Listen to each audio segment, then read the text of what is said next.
My goodness gracious, I thought that this was supposed to be spring or something, but we've been facing off against snow again over here. I don't like it. I don't like this.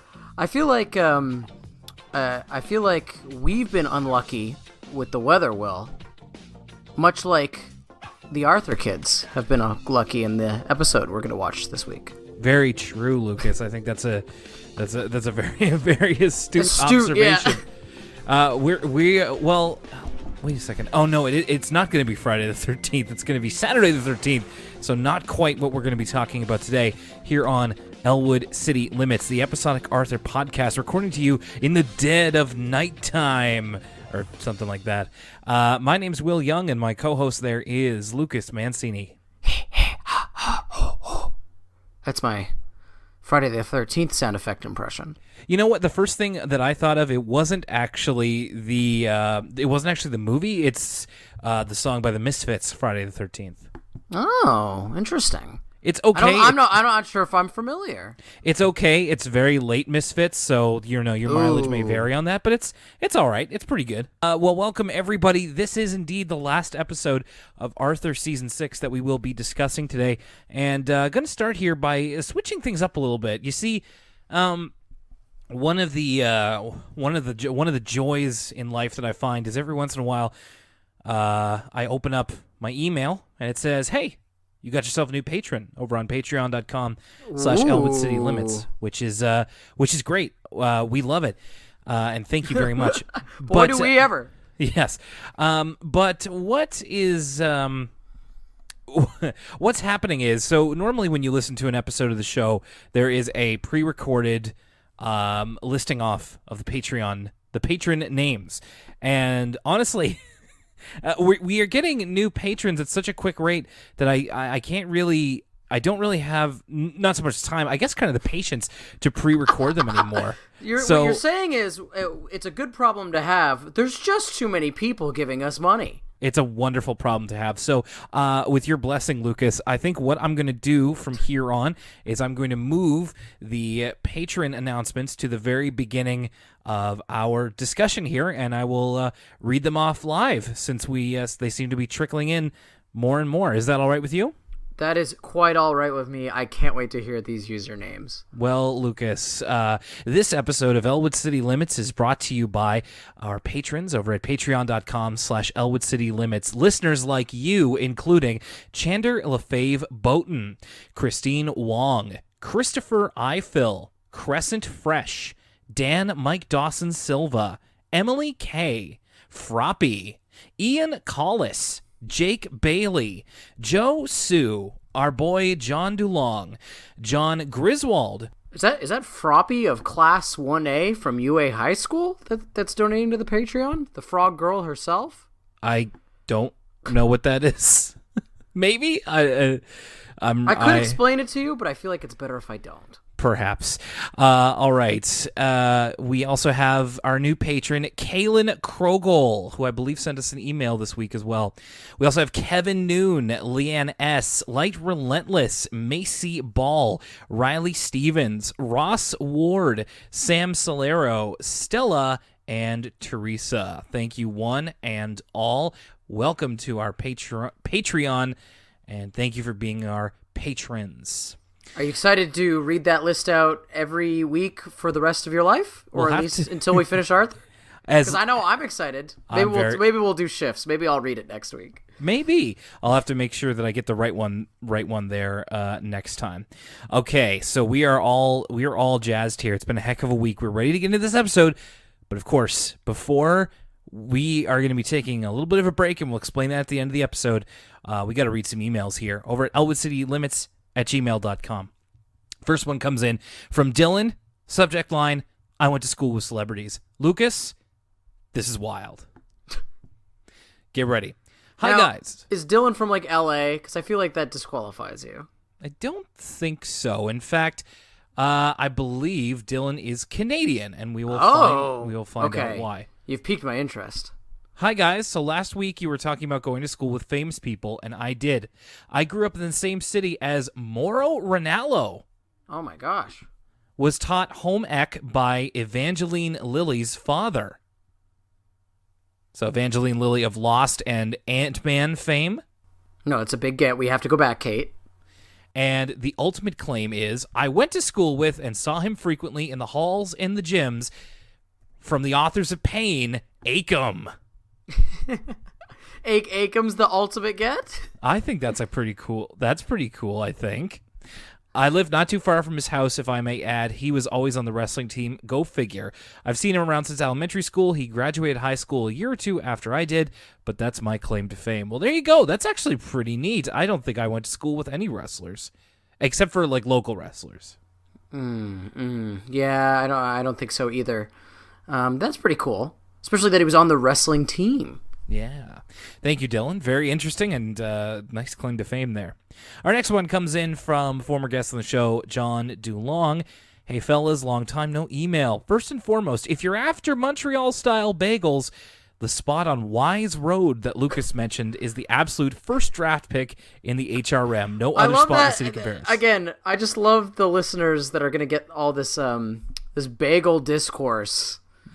Local bagel discourse at that. This ultra-regional bagel discourse. I can imagine it makes for great radio. Well, it's clearly working for our friend John here, so glad that he could hash this out. Second, on the subject of blackouts in a grocery store, Will, your first instinct is correct. They are a pain. I worked in a grocery store in one of the small communities that the radio station that you two used to work at services, and a power outage was a massive pain in the butt every single time. As Will mentioned, the early part of the outage was spent rounding up customers and getting them out of the store while ensuring that frozen and perishable foods had sufficient insulation during the outage. Then it was a bit of a nervous waiting game, hoping against hope that the power would be back on before it became imperative to move these items to refrigerated trucks, lest the store lose thousands of dollars in spoiled food. This often meant that you'd have to work extra time in order to get the items onto the trucks, and then invariably you'd be called in to help unload and reshelve items when the power came back. That's about all I have to add because no one famous ever came from my hometown. Well, that sounds pretty awful, and I really hope that the power wasn't off as long as it was, as I detailed in the last episode of Elwood City Limits. Do you know John's hometown? I'm sure there's someone famous. Yes, Middleton, Nova Scotia. Okay, let's see. Famous people. Get my Google segment out of the way. Yeah, this is the part of the episode where Lucas audibly Googles something. Middleton, Nova Scotia. By the way, I'll take this moment to mention that while we're recording this, my wedding is 3 days away, and Lucas, you'll actually be able to meet John because you'll both be guests at my wedding. Ooh, that's fun stuff. Notable residents. Here we go. Okay, Holly Taylor. She was in the Broadway production of Billy Elliot. Okay. And she played a character on The Americans on FX. Oh. We also have William Sampson, a terrorist. Oh, boy. That's it, baby.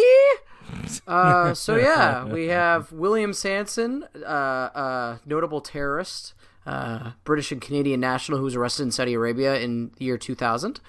And Holly Taylor from The Americans, which I hear is a good show.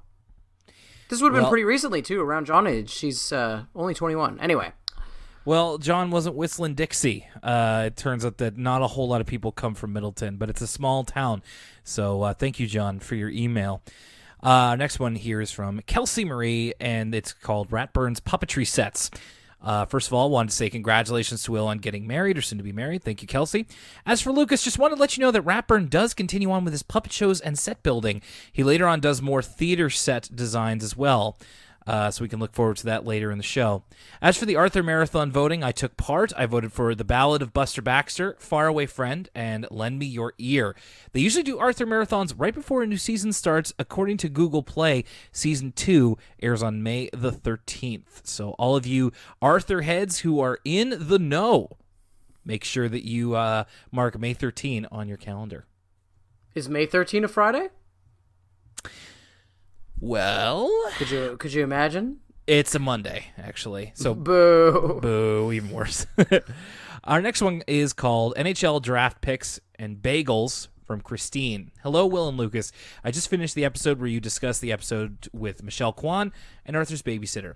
Not to be stereotypical, but I also went to high school with a guy who ended up as the NHL's first overall draft pick.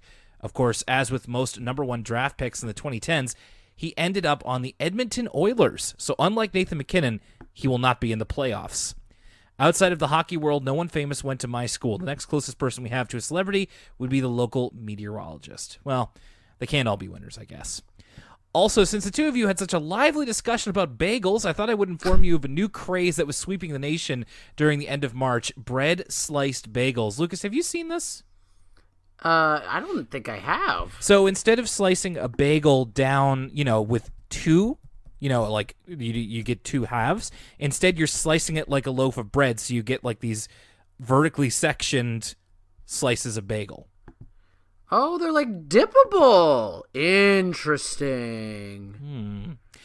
What are your thoughts? Personally, I like the concept since there's more surface area for cream cheese and other toppings. However, just looking at that picture feels wrong.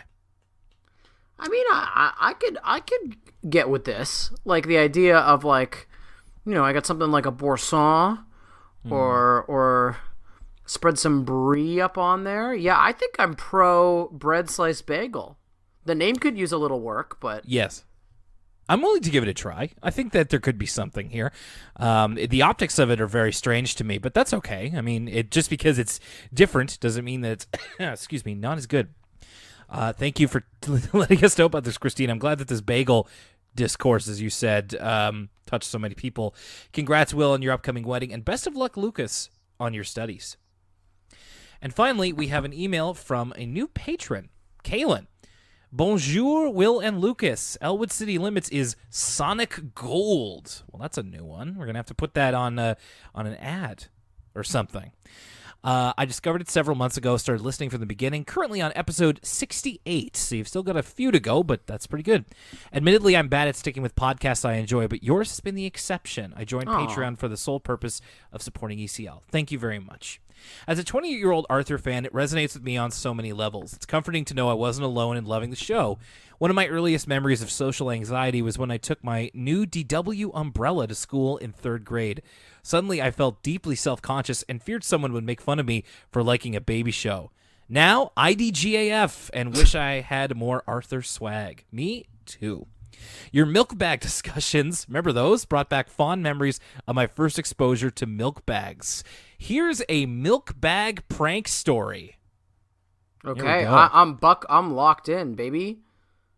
Background. I had a dorm overnight reception job back when I was at university. It was sweet because I basically got paid to study and watch YouTube. That is a dream.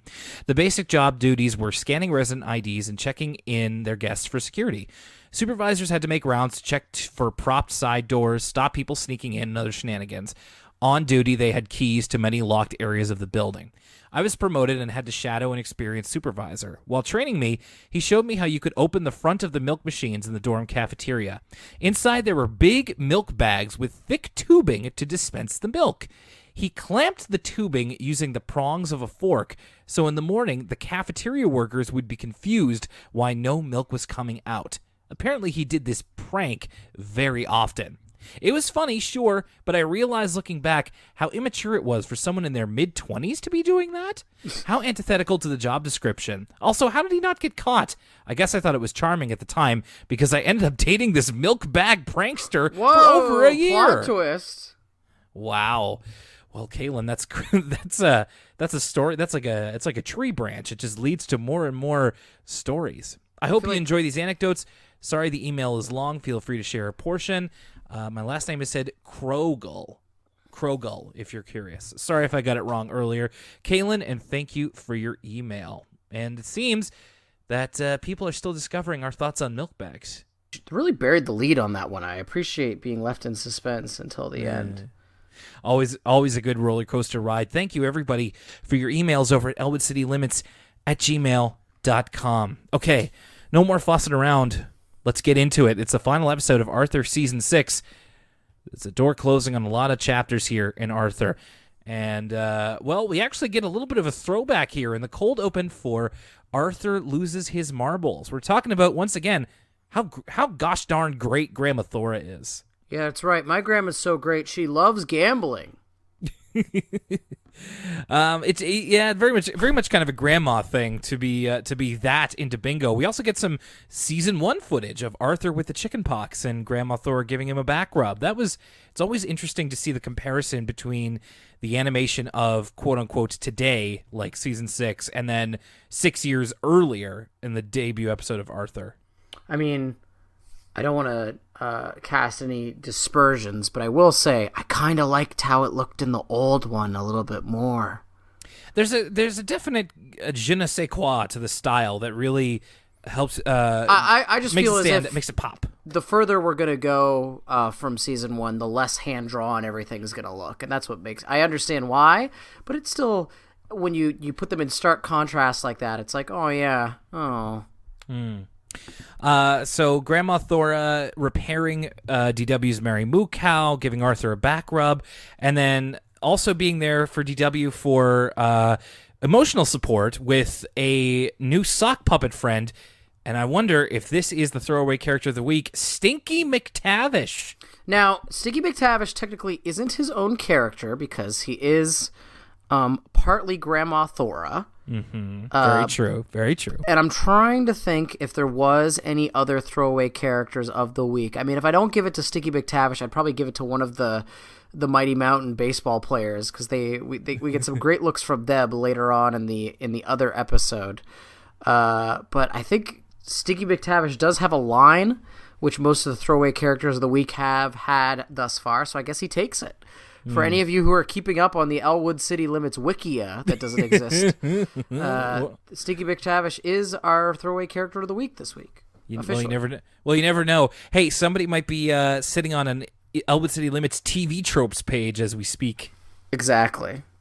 Yes, it's a Scottish puppet complete with like tam o'shanter and everything of consoling DW because she's complaining that Arthur gets more pudding than her. And Grandma Thor goes, "Aye, Stinky McTavish knows how you feel. Life is so unfair." Not bad. So yeah, just kind of talking about how great Grandma Thora is, and the kids really love her. But there's one thing that Arthur apparently never thought that he'd be facing off with his grandma. And we'll get more context as we go into the show here. It actually starts off with Muffy. It starts off with the Flex Corner. Welcome to the Flex Zone. Flex Zone. They know better. Yeah, exactly. Muffy is out here flexing, straight hardcore. flexing. Hardcore. Just talking about all the stuff she has. She's got Stinkachoo, a rare. What is their name for their off-brand Pokemon? So in the Arthur universe, they're called Dopimon. Dopimon. So it's kind of like an amalgamation of Garbage Pail Kids and Pokemon. Which is like it's like gross. Yeah, it's like a sub-Mad Magazine parody of Pokemon, but it's only meant to be a throwaway line, so I can't be too mad at it. Yes, and Stinkachoo with all the stink lines and everything. Muffy also got like a Polly Locket convertible and a little animatronic opera singer that kind of walks around and sings in Italian. Sorry, before we move on from Stinkachoo, I did have to ask about, did you see the new Detective Pikachu video, like the casting video that came out 7 hours ago? No, I didn't. They interview, this is the most up close and personal we've seen from the Detective Pikachu gang. They made fake casting videos with the horrible looking Pokemon. So if you really want to get a close look right now, it's the oh my god, this looks amazing. Yeah. So that's your Detective Pikachu update. We're getting close to the release day, by the way. Yeah, you know what? I'm going to have to seek that video out because, of course, as our patrons know, you and I are honor bound to make a podcast about Detective Pikachu. We're honor bound to see it and talk about it. May 10th. Oh my god. Oh, that's like practically right after I get back from vacation. We're going to be hitting season 7 hard. It's going to be a hell of a time. One of the other toys that Arthur kind of finds in this bag that Muffy has is actually a bag of marbles. and Arthur is entranced by them, seemingly never having handled marbles in his life, or seen of them or heard of them. Yeah, really. It reminded me, I did have a small marble collection when I was a child, but I never really ever played the marble game that we see here. Interesting. Arthur and Buster become kind of enamored with the marbles and end up getting their own and learn how to play, which is the thing where there's a marble ring essentially and you try to knock them out. So at my elementary school, there was a marble era. I don't remember exactly when it was. It was sometime after. It was post Beyblade. I'm not sure if it was pre Yu-Gi-Oh or Mighty Beans, but there was a summer where like marbles was the thing, and we literally played marbles just as it is in this show, where like people would draw a circle in the dirt and all that jazz. How was it as a game? How was it? I remember having a lot of fun with the marble days. I mean, people didn't just use small ones like they do in this show. Like that was the big gimmicky thing, was people had big ass marbles, like a marble the size of like a gobstopper. Mm-hmm. So almost bowling ball size marbles. But I remember like the marble summer being pretty fun. Interesting. Yeah, no, I never really caught on with me, but they were at least a little bauble that a lot of kids I feel kind of had, even if they never really use them. So yeah, Arthur and Buster are kind of effing around with their marbles. Can't really figure out exactly how to fire them or how to make them go. Actually, Buster, again, because Arthur kind of sucks at everything, beats Arthur handily and leaves him with just one last marble. Cleans him out. Arthur and DW are having dinner at Grandma Thora's place, and normally this is the opportunity where, I go to Lucas and I say, hey, Lucas, would you eat this, like, wild and weird food concoction? But, well, actually, Grandma Thora is making something called Tunaroni, and I'll beat you to the punch here. Sign me up for Tunaroni. Oh, really? I'm surprised. I mean, you were barely sold on the sliced bagels. I'm shocked that you're...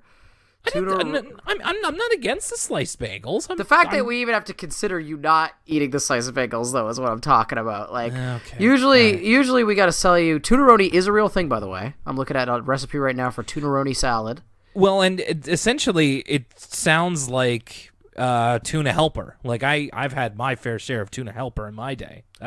That stuff's good. I mean, it's funny that you mentioned this, because I was explaining to my classmates today that a good life hack that was taught to me by a friend of mine is that if you want to really boost up a box of KD, just put some canned tuna up in that sucker, and that's a good scene right there. Oh, see, I'm having KD tomorrow, and I wish I had a can of tuna. That sounds actually great. So yeah, they're having Tunaroni, which sounds awesome. Grandma Thora notices that Arthur is playing with one of his marbles, and it turns out that she used to be quite the marble player back in the day. Like, that used to be her thing for a little while. Yeah, she went to a tournament in New Jersey. I wonder. I have the note here. Of course, New Jersey has a marble championship. But I know it's so like I can see for some reason I thought about like regional like Magic the Gathering tournaments, and like that just like New Jersey also seems like prime like. It just seems off the beaten path enough. And Grandma Thora kind of is telling the tales of just like, oh, this one I won from this person. But there's one name that kind of caught my eye, and I'll mention that the writer of this episode, his name is Nick Raposo, and I remember that because Grandma Thora says she won one of her prize marbles from the great Lefty Raposo. Oh, that's a good catch. So yeah, Grandma kind of gifts Arthur her collection of marbles so that he can play with the rest of his friends. By now, marbles have begun to catch on with the rest of the Elwood City crew. But Arthur's still not very good at it. So when he's playing at the playground against Francine the next day, Grandma Thora ends up stepping in for him and doing some like wild advanced marble tech and saving the day. Yeah, she's got those. She's like got marble god mode turned on. She's clipping through the environment. You know what I mean? Like, she's definitely gonna get banned if the marble servers got VAC installed. You know what I'm saying? Like, Grandma Thora's got the hitbox installed. She's the hit scan, the hits, the auto click. She's like one of these like Chinese PUBG players that like is just like you see your death cam and you're getting shot from across the map and you're like, I don't know if this is on the up and up. I'm glad you took that because those jokes because the most I could do is like, I guess Grandma Thora's got the game shark. 'Cause I'm old.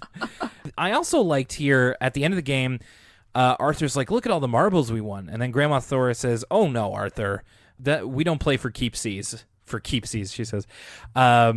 Serious players only play for fair, which I appreciate because when I was a kid and now, playing for keeps seems really not very fun, and it also seems like a great way to ensure only a few people get to play. Like, it seems like that would be, whether we're talking about Crazy Bones or POGs or something, where it was like, well, play with your friend. POGs, you gotta play for keeps. If you're playing POGs for fun, like, at least Marbles is kind of fun by itself. POGs is, like, barely a game. So, like, I feel like POGs is similar to, like, the slots in that the only reason it's fun is that you stand to lose or gain something. Like, okay, the actual act of playing POGs sucks. So, like, the fact that, like, I could win a cool little disc with, like, Sub-Zero on the front is, like, literally the only thing that makes it interesting whatsoever. Whereas, like, Marbles is a little bit skills-based, where, like, POGs literally is just, like, a game of chance. Yeah, pretty much essentially a game of chance. So the fact that it's like, oh, I might win a little disc with Mac Tonight on the front, is like the only thing that makes it somewhat interesting. That's totally fair. That's a good point. I think in most, let's say, skill based, I guess I mean is that playing for keeps, eventually you get the same people who have like all of your stuff if you're not very good. So I don't find it particularly enthralling. You learned from Fast and the Furious 1 when they play for pinkies and loser loses their car, you lose your pink slip. No, man, I can't risk that. Speaking of. I apologize in advance. Speaking of POGs, did you have any cool ones? I actually, believe it or not, POGs are a little before my time. I only know about POGs because I'm like a weirdo and I look up these things up, but I actually don't know that much about POGs. What about yourself? Were you a big POG guy? I still have my tube of POGs somewhere, I think. What was your slammer? It's branded with a 1993 era YTV sticker. No. My slammer was a Batman Forever Gold slammer. Nice. It's pretty sweet. I'm pretty proud of the POGs that I have. I really hope I didn't give them away. I think they're somewhere in my closet. I should dig them up and maybe take a picture or something. Kids, if you don't know what POGs are, don't ask your parents. You don't need to know. So Arthur plays this game, and then he wants to get better. So he's going to be taking on Grandma Thora as his teacher. And it was at this point in the episode I was like, okay, we've gotten some weird concepts before, but I wonder who exactly had the idea of Grandma Thora, secret marble expert. I know, it's a little because we get some actual like terms here. There's a point where like Grandma Thora calls the marble you shoot with, it's called your shooter or the taw. So like we're getting into like real marble tech here. At one point she's like, nice English on that taw, and I'm like, okay, this is for the 5 kids who love marbles, who love New Jersey level marbles. I mean, it must just be because like marbles are one of the only things that would have, they're so old that they stand the test of time. Yeah, it might be the only game that like would resonate both in Arthur's grandma's time and his time. Fair enough. We do get a little dream sequence here where Grandma Thora is essentially Yoda, as Arthur kind of uses his marble as kind of a light against evil marbles or something like that. So Will, I have good news. There is a sorry to interrupt the Star Wars dream sequence, but please do. There is a section on Wikipedia called marble terminology. Oh. So I don't see the ta here, but we have. Oh no, that's types of marble. Okay, okay. Knuckle down, quitsies, keepsies, elephant stomps, bombies, leaning tops. Oh, a ta or a shooter. And then we have types of marbles. There's an Aggie, an aid, a cat's eye, a beach ball, a devil's eye, a clam broth, a Lutz, an ollie. Yeah, I've got here a bamboozler, a godfather. You asked me on this day of my daughter's wedding, you want to play for keepsies? That's How it. dare you? How dare you? From one movie parody to another. So yeah, Arthur. This is something I did not expect to see in this episode. Was Arthur doing the cave scene from Empire? Yeah, I know exactly. They do a bunch of training. Grandma Thora puts him through a few drills, including waxing the floor, very Karate Kid.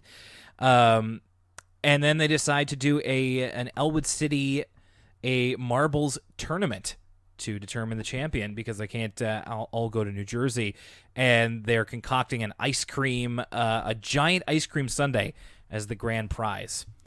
And Arthur's training seems to be paying off. He seems to be doing pretty darn well in this tournament.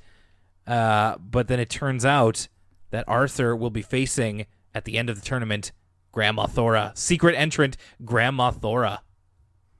So it's all coming together. By God, that's Grandma Thora's music.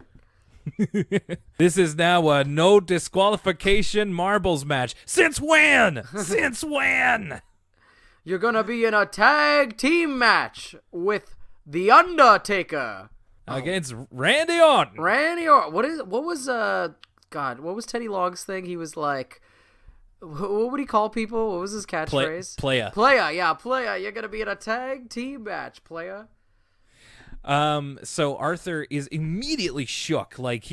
Grandma Thora is icing him hard. And she's just like, I've taught you everything that you know, but not everything that I know. She's speaking of flexing. It runs in the family here. Grandma Thora is straight up letting him know what the business is, and Arthur can't get out of his own head. In fact, his fear of Grandma Thora as a marble player extends to his dreams. He has a dream here where he's the size of a marble, and Grandma Thora is basically trying to kill him. It's pretty intense. There's a couple really I feel like we're getting back into the swing of the really bizarre dream sequences lately. This one is nuts.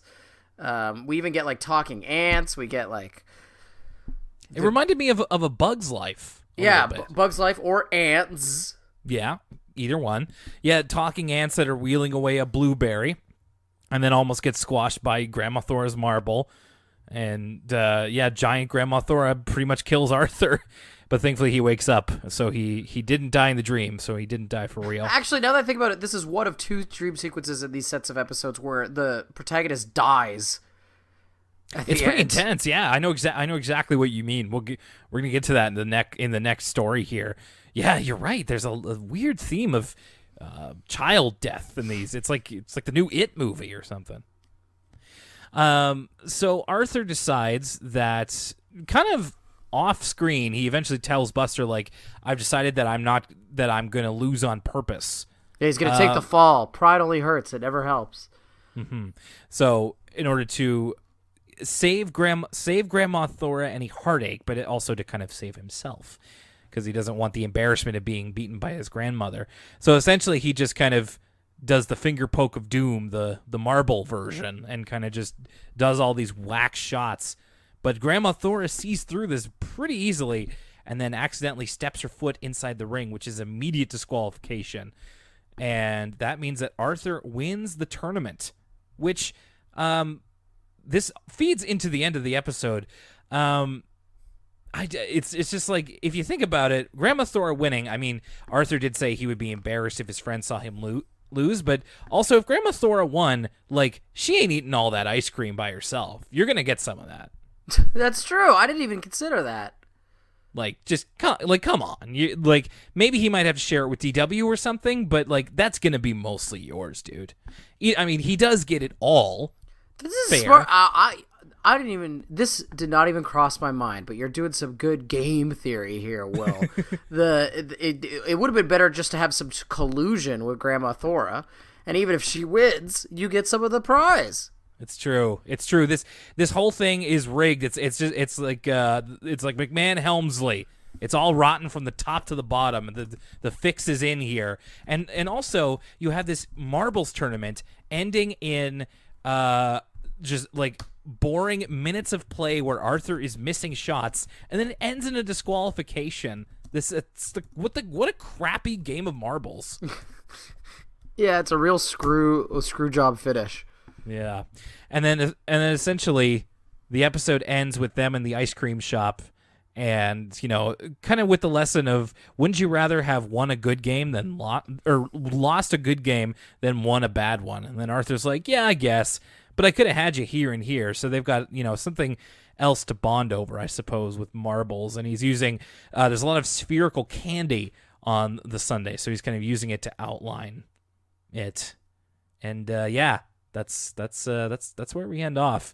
But hey, that's just a theory. The Arthur theory. Boo, boo, boo, boo, boo, boo. Okay, I made myself cough there. I deserved it. Okay, so that's one half of this Arthur episode over. Before we get to the second half, we'll be right back. And now a word from me, Lucas Mancini of Elwood City Limits.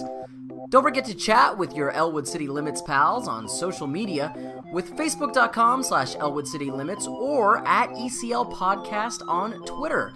We also have a Tumblr, elwoodcitylimits.tumblr.com, and an Instagram at Elwood City Limits.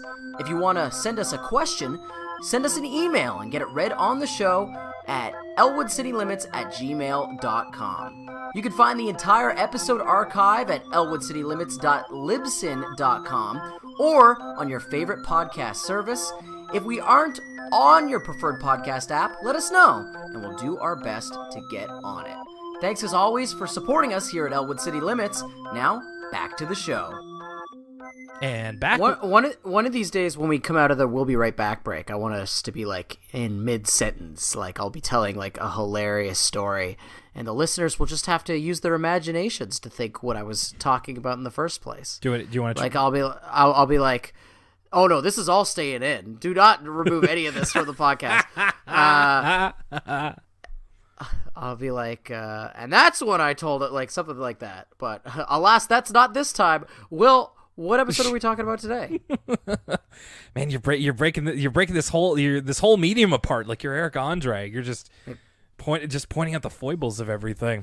Yes, this is Friday the 13th. It's the final story of Arthur season 6, and it begins in spooky fashion as Brain finds himself going to a dilapidated, haunted seeming house. But it's actually to watch a movie with his friends. I Know What You Did Last Wednesday. I feel like staying in a dilapidated, scary, spooky house is romanticized in children's programming, because in real life there would just be like vagrants and squatters. So it actually is pretty dangerous to stay in an abandoned house as a child, because there's just like, I feel like you need some adult supervision to be doing that. But like in kids shows, it's just like, yeah, we're gonna like stay over at this haunted house overnight. Like all the years of Scooby-Doo and Are You Afraid of the Dark have kind of programmed us to be like, yeah, this is like a thing that happens, but it doesn't really. No, I can't imagine it. The urine smell alone in that place must be unbearable. So yeah, everybody is watching I Know What You Did Last Wednesday, the sequel to I Know What You Did Last Tuesday. And boy, if Brain isn't being a capital D drip here. The one friend that you have where it's like, I know it's going to happen. This is going to happen because it happens in every horror movie. Like, shut up. Why did we invite you? He's like the guy from Scream 1. Oh, oh my God. I just watched those recently. Oh, really? Yeah, I watched all the Scream movies with Jenna. It was fun. Most the first one's really good, and then the others, but they're fun. They're fun. They're fun. Scream 2's got its moments. There's that scene at the recording booth or whatever. For sure. So yeah, Brain is just like, this is gonna happen, and everybody hates it. There is a great thing here where like the woman in the movie gets surprised by like a falling coat, and the faraway angle just makes it seem really funny. And then she turns around, and there is a ghost of a rat with some sort of scientist rat with a big, huge drill. And my favorite part of this, and I still think about this today, the ghost, all it says is rats. And That's I don't like know why. if I was like, people. Yeah. Humans. Humans. Yeah, it's I don't know, but I just liked how brief and off the wall that was. I like how Brain turns a corner in this mansion, and like all of a sudden he's like in this like Amnesia Dark Descent looking like he like turns the corner from this room that looks like a typical like Victorian style like old house room, and all of a sudden he's in like a like Poe-esque dungeon, like some sort of wine cellar or something with torches on the walls. Yeah, it's kind of meant to look like the movie a little bit. And then he's trying to find something to turn the power back on, and then he opens a door and he gets spooked, and we never see what it is. It kind of doesn't lead into anything in the show. Like, it's just kind of its own thing. The episode itself starts with everybody playing baseball, and it is Lakewood Elementary versus Mighty Mountain. And everybody's yelling at Brain to spit on the bat, especially Buster. And then Brain just like, why? It's not hygienic. And I wrote this note down early because I could see where this episode was going. Like, we have Buster yelling out this, like, admittedly nonsensical advice of, like, you know, superstitions and to ward off bad luck and everything. And then we have Brain literally, like, putting the bat down and being like, well, actually, that's not hygienic. Can we not get, like, a middle ground between superstition and Neil deGrasse Tyson here? Like, it was already getting to me in this episode. Well, at some point, Brain says that spitting's not hygienic, and is that true? I thought it was just rude.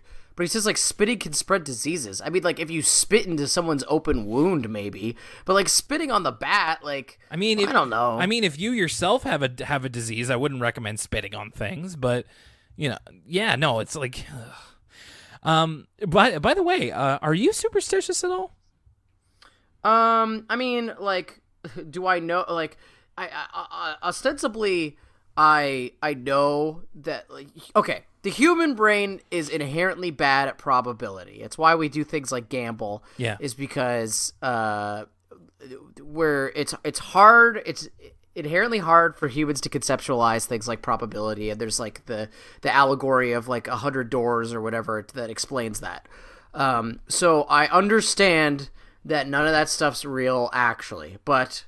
Am I gonna sit here and tell you, Will, that when I'm adjusting the volume on my television and the perfect volume level is at 13, I still don't put it to 14 or 12 just because I don't like it sitting at 13? No, I'm not gonna sit here and lie to you, Will. I definitely do that still. And also, I think whenever I experience deja vu, I always try and say the word deja vu out loud. What else do I do that's pretty superstitious? I mean, that's pretty much it. It's pretty much don't leave the volume level at 13 and saying deja vu out loud. Yeah, I have really weird superstitions, too. It's mainly like... I'll knock on wood from time to time. Oh, yeah, I knock on wood all the time. And really, it's not even that, like, I genuinely believe in them. It's actually kind of an anxiety thing of just, like, I just have this irrational fear that I have to do this. It might be coupled with OCD as well. But yeah, it's like I just do the weirdest things. Like I have this thing, I forget exactly how this started, but in the last few years, like, do you know that that poem about like when you see a flock of crows and however many there are means something? No. One for sorrow, two for joy, three for a girl, and four for a boy. Okay. There's an even it's even longer than that, but that's the one that I kind of remember. And now whenever I see just a single crow, like I have to immediately dispel whatever bad luck it might be bringing, so I just give it the middle finger. Oh my goodness gracious. I don't know how that started, and I'm really trying to wean myself off of it because it's completely irrational. But I do stuff like that all the time. It's not exactly empowering to admit it, but well, I do it too, and I guess that is maybe within our nature to a degree, like you said.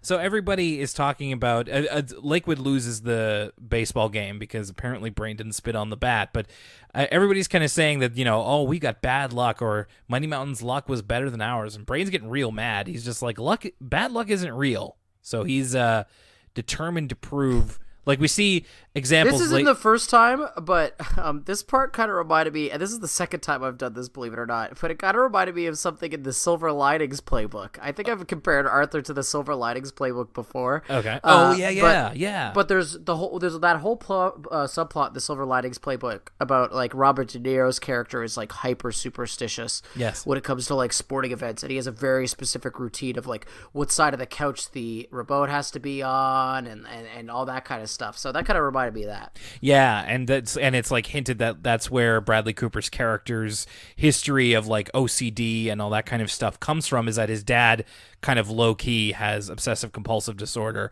but that's just never what it was classified as. I like that movie. Yes, exactly. We see Buster like engaging, like kind of pointing out bad luck scenarios to Brain, and Brain just trying to refute them. Like Buster doesn't want to cross the path of a black cat. He's not stepping on a crack. He notices that Mr. Ratburn doesn't walk under a ladder, and Brain is just having none of it. It's really just getting his goat here. So he decides to set up a science experiment where he subjects himself to various forms of bad luck, such as... It's at this point where I realized Brain would probably be pretty big on YouTube. I could see the thumbnail now, like Brain in like a lab coat making like a big silly face, and it's like, scientist debunks bad luck. It's like on the tier of like, you know those YouTube videos that always come up in your reflective scene? Recommended. Your recommended, I'm so upset I can't even talk. Those YouTube videos that come up in your recommended feed that are like, lawyer points out all the inaccuracies in movies, and I'm like, yeah, obviously it's a movie. Yeah, if it was like 100% accurate to how being a lawyer would be, it would be like an instructional video on how to be a lawyer, thus being extremely boring, and I wouldn't want to watch it. The reason it takes liberties with the actual, like, I don't think it's cool to figure out that a movie didn't do the lawyer stuff properly. I think it's actually like it's just like, who cares? And so there's a million videos like that on YouTube where it's like, firefighter breaks down the firefighting scenes in movies. But I could definitely see a video where Brain's like, this is why bad luck actually doesn't exist, popping up in my YouTube feed. And these videos are like 20 minutes long or longer. It's like excessive. Like, who cares? The only one I like is the one where it's the guy who free climbed the like.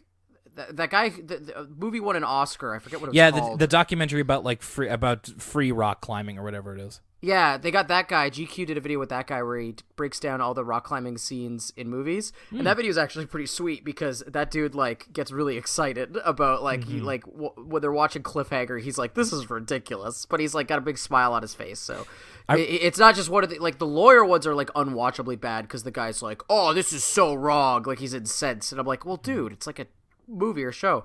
But the one with the rock climbing guy, it's like very fun because he's like pretty fond. He loves the rock climbing scene from which Star Trek is it? Star Trek 5. Yeah, he's like, all this is pretty accurate. Like, this is pretty good free climbing stuff. Yeah, my favorite of that genre is technique critique, which I believe Vanity Fair does, and it's just like talking about different accents and stuff like that. It's kind of similar-ish, but I know exactly what you mean. So yeah, Brain, dances on a crack, which they say breaks your mother's back. He walks under a ladder, and then finally he smashes a mirror, apparently guaranteeing him 7 years of bad luck. And here we begin kind of a long sequence where Brain does have a series of misfortunes. He gets rain. I also, at this moment, I had an epiphany that, like, literally, call me foolish, but this had never dawned on me before, that most of these bad luck things are just invented so, like, kids wouldn't get themselves into trouble. Like, I was like, oh yeah, like, breaking mirrors is actually really fun, and the reason they tell you it's 7 years bad luck is that it'd be pretty dangerous if kids were breaking mirrors all the time. Same with, like, stepping on a crack. Like, if you're purposely stepping on cracks, you're probably going to trip and hurt yourself. Or, like, I'm sure the black cat one comes from, like, if you just started, like, touching and petting, like, a random cat, like, off the street back in the day, it probably, like, had, like, fleas or diseases or something like that. So, again, this literally never occurred to me until tonight that all of these are just kind of made up to keep kids out of trouble, as opposed to, like, I don't know what I was thinking before, but I was like, oh yeah, breaking mirrors is so fun, and there's a reason they make it so we can't do it. So you're saying that bad luck is essentially child propaganda. Yeah, like in the village when they tell them they can't go in the woods because the monster will get them, but they just don't want them. Spoilers for the village. They just don't want them coming to see the real world. Exactly. Interesting. I like that take. I never really thought of that before. There's a series of misfortunes. Like Binky comes over to get Brain's answers for like a math quiz or some math problems or something like that. By the way, I got these math problems lickety split, so I'm as smart as a third grader. It's nice to know. Brain discovers he left his backpack at school with his homework. The roof starts to leak, so he can't sleep in his bed. He oversleeps. We get a moment here where he's going to school with like his shirt untucked and like just disheveled, and he accidentally leaves his bike in the garage, like right under his dad's car, and his dad just drives over his bike and just leaves. It's cold. Yeah, like he would have felt that bump, but he's like, whatever, I gotta get to work. Yeah, it's just like, serves him right. It's so cold. He falls into a mud puddle, and then a dog literally eats his homework. And he has to go to school and admit that, and everybody's like, well, that's what you get for having bad luck, I guess. And so this is causing Brain to somewhat put more faith in the idea that bad luck might be real, and he thinks about what will happen if he indeed gave himself 7 years of bad luck. You mentioned this earlier. This is a quick little sequence where Brain is imagining himself with like the worst luck on the planet. Like a dog bites his leg. He's got his own personal rain cloud. A frisbee hits him in the back of the head, and then he yells to the heavens. He says, "Science, why have you forsaken me?" Before the ground opens up, and he like falls to his death. Okay, so yeah, I wrote down in this imagination sequence, Brain is essentially so unlucky that he dies. Yeah, that he's so unlucky. He was walking around along a fault line, and the ground opens up. Yeah, like what a way to go. Yeah, exactly. He's just like, my luck could get so bad I could die. I've got to do something about this. He doesn't actually say that, but that's the implication. Where do you think? It's like at the end of Indiana Jones and the Last Crusade. He just goes in that foggy pit. Oh, you know what? I just realized something. Yeah, I think so. Right at about 20 minutes into the episode, I think we have an Arthur meme alert here. Whoa! Been a while since we've seen one of these. Yeah. Arthur meme alert. Yeah, I'm going to have to put the thing in there. Yeah, it's Brain putting his finger to his chin and kind of stroke it and like kind of thinking. I've definitely seen that before, and try when Bae says she's 5 minutes away, but then it's 15 minutes later and stuff like that, or whatever. Just like doubting Brain, let's say. So Brain goes to apparently the expert in good luck, which I guess kind of makes sense given his character, Buster, who apparently has a closet full of lucky things that he lends Brain, including he's got a bunch of salt packets to throw over his shoulder. He's got several, and I mean several, pairs of horseshoes to give him. And then finally, and he offers up. He's like, these two Clydesdale. What is it? It's a type of horse. Yeah, these two Clydesdales ought to do the trick. A bunch of 4-leaf clovers as well. So he gives them to him in a gym bag, and Brain takes that home. But when he gets home, he finds that the good luck charms didn't work because his mother threw her back out at the gym, and because he stepped on the crack. That must be why. I will also mention here when Buster is in his room giving out all this good luck stuff, there's a brief shot where you can actually see in the background he's standing in DW's preschool class. Whoops. Whoa, really? Yeah. It's a kind of an eagle-eyed thing. Oh my goodness gracious. But I'm definitely used to that, like the way that looks. So they have Do you have the timestamp? I gotta see this. Sure. Let me dig it out here. It's gonna be like 21 minutes in. All right, I'm about to hit it's pretty much exactly 21 minutes in. Okay, I can't wait to see this. It's when he's dumping out. He's making it rain 4-leaf clovers. Yeah, and then he has the lucky hat on. He's got the lucky hat on. So the next day, while you get to this, Lucas, the next day they have another baseball game with Mighty Mountain. Brain is faking sick because he doesn't even want to go outside that day, so he can just protect himself and the people he knows from his bad luck. Oh my God, that's crazy! Look at this. Yeah, good. I will. That's nuts. And of course, Francine is of course, Brain is the secret ingredient that they need for that day, and Francine is very, very upset. So she calls Brain at his house. He admits that he is faking sick and that he can't risk the bad luck. But then he gets a paper cut while reading at home, and he just decides that if he's going to have bad luck, he might as well just go to the game and play. But then and he does bring the duffel bag full of lucky stuff with him. And so he hits what ends up being a home run, and Lakewood Elementary wins the game against Mighty Mountain. And this is where the episode wraps up, actually, as everybody's kind of talking about how Brain's luck turned around. And he opens up the duffel bag, and it turns out it's actually his mom's gym clothing, and that the good luck stuff didn't actually help. He didn't actually need its help. To which Buster counters, all you've proven is that this is the luckiest gym bag in the world. And then Brain's friends just start pilfering his mom's clothing. It's really strange. It's like, don't steal his mom's clothes. I didn't think about this until you pointed it out. I was too busy laughing at the line, the only thing you've proved is that these are the luckiest gym clothes in the world. But you're right, like, they literally, like, it's like a scene in a movie where, like a celebrity, like, throws their shirt and everybody fights over it. They're literally scrambling over his mom's gym clothes with pretty much no mind being paid to, like, these are actually, like, Braid's mom's, like, gym clothes are kind of expensive. Mm-hmm. They're all kind of creepy. They're all that sweaty. you're, yeah, it's kind of creepy and strange. Mm-hmm. Mm-hmm.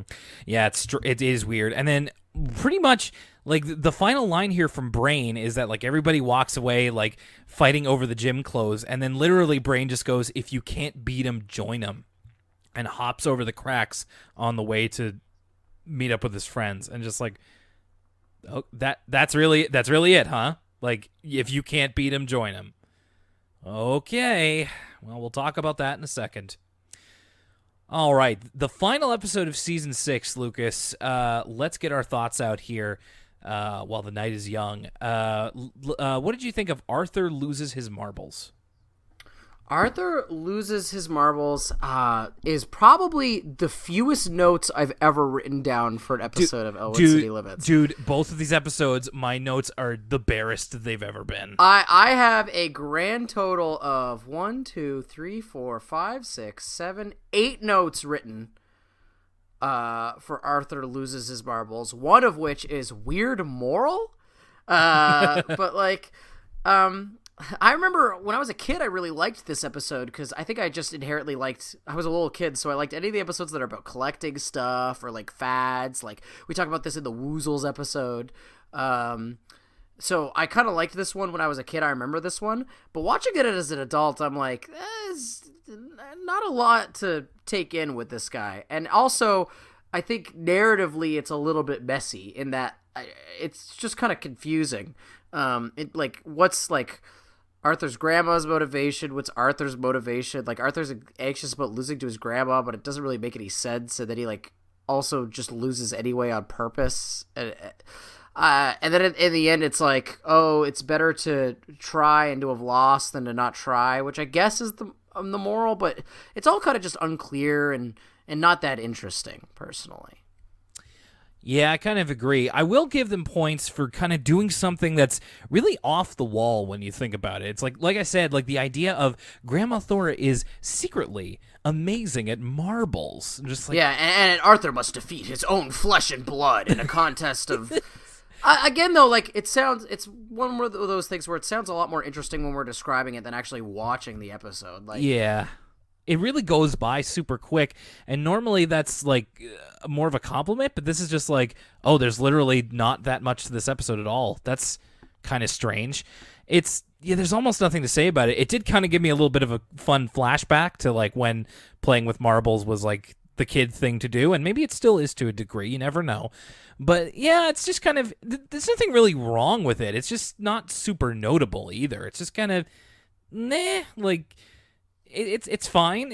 I again give it points for kind of an offbeat concept, but not much more than that. It's like that's really pretty much all I have to say about it. And when it comes to Friday the 13th, I'm kind of in the camp of I'm not really a huge fan of this. Interesting. It's not awful or anything like that. I think we talked in like either last episode or the one before about an episode that we really both didn't like. This is not like super bad or anything, but it's also just, I mean, we're talking about bad luck. I feel like that's kind of a cartoon staple. Like one of the protagonists like ends up getting bad luck, and they have to figure out if it's real or not. At points, it kind of reminded me of, remember Chuck's New Tux? From what? From like Newgrounds, like when Brain's walking down the street and like all the bad things are happening to him, it reminds me of the old Newgrounds flash Chuck's New Tux, where like it's like this kid, he's like, I hope nothing bad happens to my brand new tuxedo, and it's sort of like a parody of those kind of things where it's like everything bad could conceivably happen, except it's a bait and switch where like you think he's like on a skateboard and he's flying and he's like, oh no, and you think he's going to like fall into something and ruin his tux, but instead he's mortally wounded. And classic Newgrounds misdirection humor. But it kind of reminded me, it's funny that you mentioned that it's like kind of a cartoon trope, bad luck, because it did remind me of that. Yeah, and of course, in order for this plot to go forward, you need to have Brain being super annoying about something, which is becoming very, very fast one of my least favorite kind of things about an episode. Is just like, oh, Brain has to like be super obstinate about something. Like, oh, that sucks. I don't like that. And then he has to like kind of be turned into a believer here, so we have to put him through a bunch of like miserable situations. And then at the end, it's like, we've neither proven that bad luck exists or doesn't exist, and Brain's just like pretty much just shrugs his shoulders, is just like, and just decides to forget about it. Like, okay, cool. So that felt like a bit of a waste of time. There's some fun visuals in here. Like I said, I mean, maybe fun's the wrong word. Just Brain falling down the crevice was very strange. The sheer amount of bad things that happened to him was like it ended up being kind of comical, the way it just kind of piled on there. But in the end, this is in the category of Arthur loses his marbles, of just like kind of a not really notable episode, and then just with the added on thing of like Brain being annoying, and it's just kind of like, yeah, I'm not going to revisit this anytime soon. It's interesting. I think this is the first time in a while that we've been kind of divergent on it, because I kind of liked Friday the 13th. Now, that being said, it might be because I'm definitely the type to, when I watch an episode that I'm really not fond of, I'm going to give the next episode, if it's a little bit better, the benefit of the doubt, and that might be the case because I really didn't like Arthur Loses His Marbles. Yeah. But for some reason, I got a kick out of Well Actually Brain this time, with his like frustration at like everybody just wholeheartedly believing in bad luck, and then sort of him coming around and believing in himself when all this bad stuff was happening to him. And then I really liked the scene where like the Buster became sort of Brain's sensei and was being like, oh, finally you've come to me and I'm going to give you all this stuff to dispel the bad luck. And then I also really kind of liked the ending too, this odd ending in which Brain ends up dispelling the bad luck after all and disproving it, but it's all for naught because the kids have already made up their mind, and Buster's like, all you've proved is that these gym clothes are lucky. And I thought it was kind of a nuanced Arthur ending, in that like there's not really a moral to it, but I thought it was interesting to think about, like, yeah, if you're one of those people that believes in bad luck or good luck, there's literally nothing you could do to convince them otherwise, because their confirmation bias will always line up with sort of that worldview that, like, see, I didn't use any of your trinkets, and it's like, well, no, what you did use was this lucky thing. So I thought that was, for me personally, I kind of liked the nuance in that ending, and sort of Brain just accepting it and being like, well, I might as well just play along. And again, I did kind of like the early stuff with Brain walking under the ladder and sort of putting on this big performance to prove that bad luck is bad, and the kids all being like, bad luck isn't real, and the kids all being in like shock and awe of all the bad luck that Brain's bringing upon him. And then I liked the awful dream sequence in which Brain got sucked into the earth and died because he was so unlucky. I don't know why, but I kind of got a kick out of this episode. It's not like a great episode or anything, but after Arthur loses his marbles, I found it pretty enjoyable. Well, I'm glad it worked for you where it didn't for me. I can see the point you're making about the ending there. So maybe it's not as bad as I think, but still didn't really do much for me. But fair enough. And there you have it. That is it. Arthur Season 6 is in the books, baby. We did it, and we've got a whole lot more surprises to come. This is the end of Season 6 coverage of Arthur. Season 7 coverage will be beginning very soon. But let me just give you, as we end off the episode here, a quick update on what the next couple of weeks are going to look like. Again, I apologize. Thank you, everybody, for the very kind messages, because indeed, I am getting married as we record this in 3 days, this coming Saturday. So this episode is going to be going up this week, of course. You're listening to it now, obviously. Next week, we are going to be talking about Season 6 as a whole. Lucas and I are going to be running down the season, what we think of it in general, and also giving our top 5 favorite episodes of this season. I can't wait to hear what your thoughts sound like in long form, Lucas, and as well as your top 5 picks. I know, I don't want to get too ahead of myself, but it might be more difficult to pick a top 5 than usual this time. Interesting. And I've already got my top 5 ready to go, so you'll be hearing about that. That's going to be coming out a little bit earlier next week. See, probably Tuesday at the latest, because I'm actually going to be out of the country from next Wednesday to the Wednesday after. So I'm going to get that up nice and early for everybody. And then 2 weeks from now, I'm going to be coming back into the country, and I am going to be in no mood to do anything except sleep. So what's going to happen is we're going to have a filibuster ready to go for all of our patrons at patreon.com/Elwood City Limits. Now, Lucas, I think earlier you mentioned that you may want to be talking about the spring anime season? That's right. Spring anime season is upon us. I know what you're thinking. Did I finish watching the shows I started watching last anime season, like Finding Neverland and Love is War? Well, the answer is no, but you know me, I'm a Fairweather fan, and I always got to talk about the hot new kid on the block, and there's lots to talk about with the spring anime season. It's an exciting season, Will. And I will be giving my reviews. I'll be doing a couple of movie reviews talking about Captain Marvel and Us from Jordan Peele, and also giving my truncated review, I'll be as quick as possible, of WrestleMania 35, which just happened this past weekend. I've got some thoughts about it, and you may be surprised at what I have to say. So I also have to say, look, as long as we're talking about content in the future, it is April 10th. We are exactly 1 month away from me and Will's big Detective Pikachu review cast. So that is something to look forward to if you are a Patreon subscriber. That's right. If you're a Patreon subscriber, look for that coming up next month. As we enter Season 7, we've got some big episodes coming your way. Big things, yeah. Yeah, you said it. We're gonna in Season 7. We're gonna be taking a look at Arthur's Really Rockin' Music Mix, which is the final soundtrack album that Arthur released. We're gonna be looking at a couple of double episodes, including Postcards from Buster. Whoa! What? Yep. That's crazy. Yeah, that's wild. We're going to be looking at that in great detail, trust me. And we're going to have even more surprises and fun along the way as we enter into Season 7 starting in May. And the first episode of Season 7, which you can expect in early May, hopefully, in case everything goes okay, is going to be Castaway and the Great Sock Mystery. Oh my goodness gracious. Well, looking forward to that. For sure. Okay, well, everybody, thank you for great Season 6. We've had a lot of fun talking with you, and feel free to let us know about your top picks for Season 6 as well over at elwoodcitylimits@gmail.com or on our social media. And we'll be talking with you sooner rather than later with all that fun content to come. And Lucas, I'll be seeing you on Saturday, pal. I'll see you on Saturday as well. Congratulations. Thank you, and make sure to put your dancing shoes on.